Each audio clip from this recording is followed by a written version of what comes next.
क्या किसी expired domain को एक नए ब्रांड के रूप में आप पॉपुलर बना सकते हैं? इसी तरह का एक सवाल एक यूजर ने रेडिट पर पूछा था, जो कि कुछ इस तरह से था। यूजर ने पूछा था कि उसने एक एक्सपायर्ड डोमेन खरीदा है और उस पर एक नया ब्रांड वेबसाइट बनाया है। सब कुछ सही दिख रहा था, साइट इंडेक्स हो गई थी, सर्च कंसोल में कोई एरर नहीं थी, साइट मैप भी ठीक था। लेकिन प्रॉब्लम ये थी कि वेबसाइट अपने ही ब्रांड के नेम पर गूगल में जो है वो दिखाई नहीं दे रही थी या सर्च नहीं हो रही थी। तो यूजर को ये डाउट था कि शायद इस डोमेन की पुरानी हिस्ट्री उसका पीछा नहीं छोड़ रही है। इस पर जॉन म्यूलर ने जवाब दिया और उन्होंने कहा कि जब कोई डोमेन एक्सपायर होकर दोबारा खरीदा जाता है तो गूगल के सिस्टम को उसका पुराना स्टेटस भुलाने में थोड़ा टाइम लगता है। या फिर अगर वो पहले पार्क्ड था तो गूगल उसे एकदम से नए जैसा डोमेन नहीं मानता। यहाँ पर पार्क डोमेन का मतलब क्या है? जैसे मान लीजिए किसी ने कोई डोमेन रजिस्टर तो कर लिया, लेकिन उस पर कोई रियल वेबसाइट नहीं चल रही और उसमें एक प्लेस होल्डर या फिर एक ऐड वाला एक पेज लगा रहता है कई बार। जैसे कि आप मान लीजिए उस पर लिखा हुआ है कि the domain is for sale, तो इस तरह से लिखकर लोग उसको छोड़ देते हैं, उसको पार्क डोमेन बोला जाता है। तो अगर आप कोई एक्सपायर्ड डोमेन बाय करते हैं तो गूगल उसे एकदम से नए जैसा नहीं मानता है। इस जो टाइम पीरियड है इसको शेक ऑफ टाइम कहते हैं। यानी कि गूगल का सिस्टम ये समझता है कि अब एक नई एक्टिव वेबसाइट यहाँ पर आ चुकी है। इस पर जॉन म्यूलर ने साफ किया कि इसमें यूजर कुछ मैनुअली नहीं कर सकता, बस सर्च कंसोल में ये देख ले कि इस पर कोई पेनल्टी या यूआरएल रिमूवल पेंडिंग तो नहीं है। तो अगर आप भी इस सिचुएशन में हैं तो आपको जॉन के हिसाब से क्या करना चाहिए? सबसे पहले तो आप अपने ब्रांड को यूट्यूब, लिंक्डइन, रेडिट या फिर दूसरे सोशल मीडिया जो प्लेटफॉर्म्स हैं उन पर एक्टिव रखें, ताकि वो आसानी से लोगों तक पहुंच सके।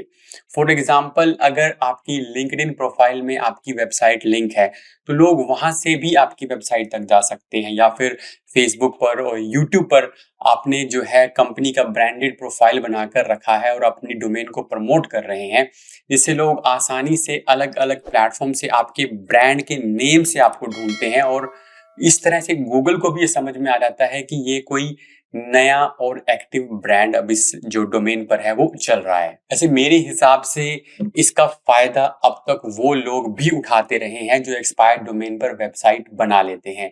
हालांकि अगर हम 20-25 साल पीछे चले जाएं तो ये ज्यादा ट्रैफिक का एक श्योर शॉट मेथड था, क्योंकि उस टाइम पे गूगल का पेज रैंक सिस्टम चलता था। यानी अगर किसी डोमेन पर पहले से बैकलिंक बने थे तो जो नया ओनर होता था वो डोमेन को खरीदकर अपनी साइट की रैंकिंग को बूस्ट कर लेता था। और इतना ही नहीं, एसईओ जो है डोमेन की स्पेलिंग मिस्टेक्स को ढूंढते रहते थे, जैसे कि खासकर ईडीयू और .org साइट्स पर, और उन मिसिंग डोमेन्स को खरीदकर आसानी से अथॉरिटी को गेन कर लेते थे। लेकिन ये जुगाड़ जो है वो ज्यादा दिन तक नहीं चला, क्योंकि 2000 के आसपास गूगल ने डोमेन्स का जो पेज रैंक सिस्टम था उसको रीसेट करना शुरू कर दिया था। मतलब जैसे ही डोमेन एक्सपायर होगा उसकी पूरी पावर जीरो हो जाती थी। और अब तो गूगल कुछ ऐसी अपडेट भी लेकर आया है जिसमें जो लोग एक्सपायर डोमेन पर वेबसाइट बनाकर एक तरह से अपनी रैंकिंग को बूस्ट करने की गलत तरह की जो कोशिश करते हैं उस पर गूगल उन्हें जो है पेनल्टी भी दे रहा है। तो एक्सपायर डोमेन खरीदने के टाइम पे आपको थोड़ा सा इस बारे में थोड़ा सा उसकी जो डोमेन है उसकी जांच कर लेनी चाहिए, कहीं उस पर कोई पेनल्टी ना हो और आप किस तरह का काम उस पर कर रहे हैं। कहीं आपने सिर्फ रैंकिंग को बूस्ट करवाने के लिए तो एक्सपायर डोमेन नहीं खरीदी है। तो ये सब चीजों का आपको अब से ध्यान रखना चाहिए। क्या एआई के आने के बाद से एवरग्रीन लॉन्ग फॉर्म कंटेंट पूरी तरह से मर गया है? क्या अब एसईओ सिर्फ ट्रेंडिंग टॉपिक्स तक लिमिटेड हो गया है? एरेफ के सीएमओ टिम सोलो का यही मानना है कि एआई समरीज ने एवरग्रीन कंटेंट की वैल्यू को लगभग खत्म कर दिया है और अब फ्यूचर फास्ट एसईओ का है, यानी ट्रेंडिंग टॉपिक्स का है। एआई के आने से पहले लॉन्ग फॉर्म गाइड एक ऐसा मंत्र होती थी जिसकी रैंकिंग को ना सिर्फ उस पेज बल्कि पूरी वेबसाइट के लिए पावरफुल माना जाता था। जैसे कि how to build a website, guide to start a recipe blog. इस तरह का कंटेंट मान लीजिए एक बार रैंक हो जाता था तो वो सालों तक उसी तरह से ट्रैफिक लाता रहता था और आप उस पर एफिलिएट, एड्स या फिर लीड्स कलेक्ट करके जो है रेवेन्यू जनरेट कर सकते थे। लेकिन एआई टूल्स के आने के बाद से अब कोई उस लॉन्ग फॉर्म कंटेंट को पढ़ना नहीं चाहता, क्योंकि इन आर्टिकल्स का पूरा सार यानी कि जो समरीज है वो एआई समरी की फॉर्म में यूजर को मिल जाती है। तो इस तरह कोई यूजर 5,000 6,000 वर्ड का जो आर्टिकल है उसको क्यों पढ़ेगा? तो यूजर को आपकी वेबसाइट खोलने की जरूरत ही नहीं पड़ती। तो टिम सोलो आगे कहते हैं कि ultimate guide to X Y Z जैसा कोई कंटेंट अब लिखने का खास मतलब नहीं है, क्योंकि ये सब पहले से हजारों बार लिखा जा चुका है और अब गूगल और यूजर दोनों सीधे एआई जवाब से ही सेटिस्फाई हो जाते हैं। तो इसके लिए अब सोलो ने एक नया कॉन्सेप्ट दिया है जिसका नाम है फास्ट एसईओ, जिसका मतलब ये है कि एवरग्रीन नहीं बल्कि ट्रेंडिंग टॉपिक पर आपको ध्यान देना चाहिए। तो नए developments, cultural moments, industry shifts, ये सब वो कंटेंट हैं जिन्हें एआई जो है तुरंत समराइज नहीं कर पाता। यानी कि जैसे ही आपने कंटेंट लिखा तो एआई इतनी जल्दी उसको उसकी समरी बना के यूजर को नहीं दिखाता, और यही रीजन है कि गूगल ने फ्रेशनेस एल्गोरिदम जो है उसको बनाया है ताकि यूजर को लेटेस्ट अपडेट्स मिलें। हालांकि एवरग्रीन कंटेंट सिर्फ एआई से नहीं बल्कि और भी बहुत से रीजंस की वजह से जो है वो कमजोर हो रहा है। एक तो बहुत ज्यादा लोग कंटेंट आजकल पब्लिश कर रहे हैं। यूजर्स अब टेक्स्ट के साथ साथ वीडियो और ऑडियो भी देखना चाहते हैं। क्वालिटी सिग्नल अब लिंक से ज्यादा यूजर बिहेवियर पर डिपेंड है। और सबसे बड़ा जो चेंज है वो है क्वेरी फैन आउट। मतलब गूगल सिर्फ आपके क्वेश्चन का जो है शुरुआती आंसर नहीं देता, बल्कि आप उससे जुड़े हुए फॉलो अप क्वेश्चन भी पूछ लेते हैं। तो ऐसे में यूजर को वो सारे आंसर्स मिल जाते हैं और वो फॉलो अप क्वेश्चन के फॉर्म में वो जो उसके डाउट होते हैं वो भी उसको मिल जाते हैं। तो इससे वो जो आपका एवरग्रीन कंटेंट है उस पर वो जाता ही नहीं है। टिम ने ये पूरी इन्फॉर्मेशन अपने एक लिंक्डइन पोस्ट में रिसेंटली पब्लिश की थी और कुछ आर्टिकल्स का जीएससी ग्राफ भी शेयर किया था और बताया था कि कैसे लेटेस्ट ट्रेंडिंग टॉपिक्स पर शुरू में ट्रैफिक आया और टाइम के साथ वो खत्म होता गया। तो अब क्वेश्चन ये है कि क्या एवरग्रीन कंटेंट पूरी तरह से बेकार हो चुका है? हालांकि ऐसा अभी फिलहाल नहीं कहा जा सकता और एवरग्रीन कंटेंट अभी भी जिंदा है, लेकिन अब ये सिर्फ उन्हीं वेबसाइट्स के लिए काम करेगा जो ट्रस्टेड हैं और वेल लाइक्ड हैं और अथॉरिटेटिव हैं, या फिर जिनको लोग नाम से सर्च करके पढ़ना चाहते हैं। जैसे अगर एरेफ की बात करें तो जो टीम ने भी जो कुछ क्वेरीज शेयर की है वहां पर हर क्वेरी के साथ एरेफ लिखा हुआ है। और जो पोस्ट है उसमें भी ये बताया गया है कि लोग पर्टिकुलरली उस ब्रांड से उस बारे में सुनना चाहते हैं। तो कुछ ऐसा है या फिर ट्रेंडिंग टॉपिक है तो वो चीजें चलती रहेंगी।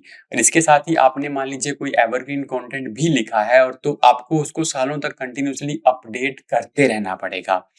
तो अभी इसका जो ओवरऑल सॉल्यूशन क्या है वो ये है कि आपको सिर्फ एवरग्रीन या फिर सिर्फ फास्ट एसईओ पर डिपेंडेंट नहीं रहना है।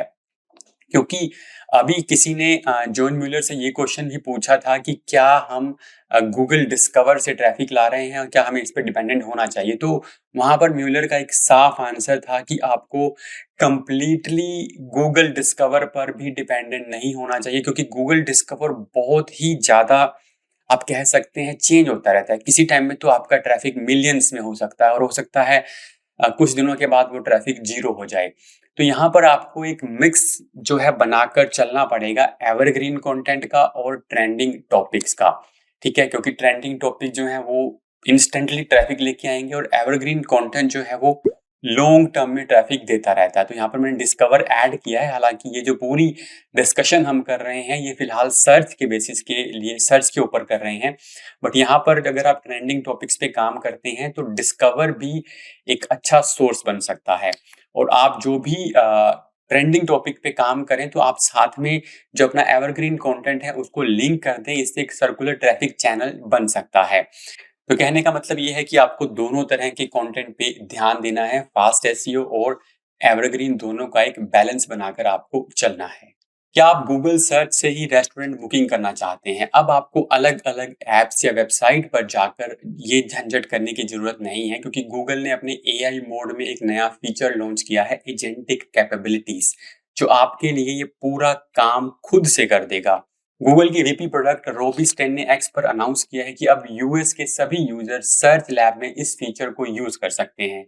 एआई मोड अब आपकी लोकल नीड्स में भी हेल्प करेगा। फिलहाल ये रेस्टोरेंट रिजर्वेशन से शुरू हो रहा है, लेकिन आगे चलकर इसमें लोकल सर्विस अपॉइंटमेंट्स और इवन जो है टिकट्स बुकिंग भी इंक्लूड हो जाएगी। लेकिन ये काम कैसे करता है? तो मान लीजिए आप पूछते हैं कि find me a dinner reservation for 3 people this Friday after 6 PM around ABC location. तो एआई मोड आपके लिए अलग-अलग रिजर्वेशन प्लेटफॉर्म और वेबसाइट्स चेक करेगा, रियल टाइम अवेलेबिलिटी निकालेगा, मतलब उस टाइम पे कहाँ पर अवेलेबिलिटी है, और फिर एक क्यूरेटेड लिस्ट देगा जहाँ से आप सीधे बुकिंग पेज पर जाकर रिजर्वेशन को कंफर्म कर सकते हैं। मतलब अब आपके लिए गूगल सर्च पूरा काम करके देगा और आपको सिर्फ फाइनल क्लिक करना है।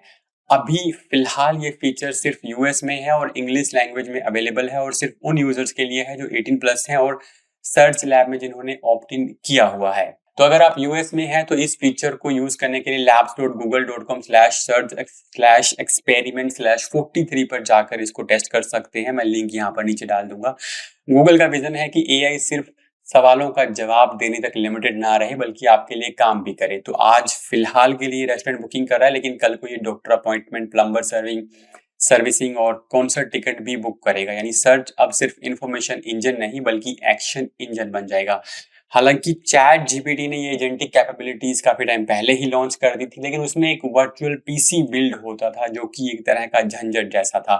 पर क्योंकि आप गूगल के बहुत से प्रोडक्ट्स पहले से यूज करते हैं तो गूगल को उसका एक एडवांटेज मिलेगा। और गूगल के अंदर जैसे आप जीमेल यूज करते हैं तो जीमेल का डायरेक्टली वहां से लिंक हो जाएगा। और बहुत सी चीजें, आप क्रोम ब्राउजर यूज करते हैं तो वहां पर बहुत सा आपको बेनिफिट मिलेगा। तो एआई के लिए, चैट जीपीटी के लिए थोड़ा सा डिफिकल्ट हो सकता है, बट गूगल के लिए काफी आसान रास्ता रहने वाला है।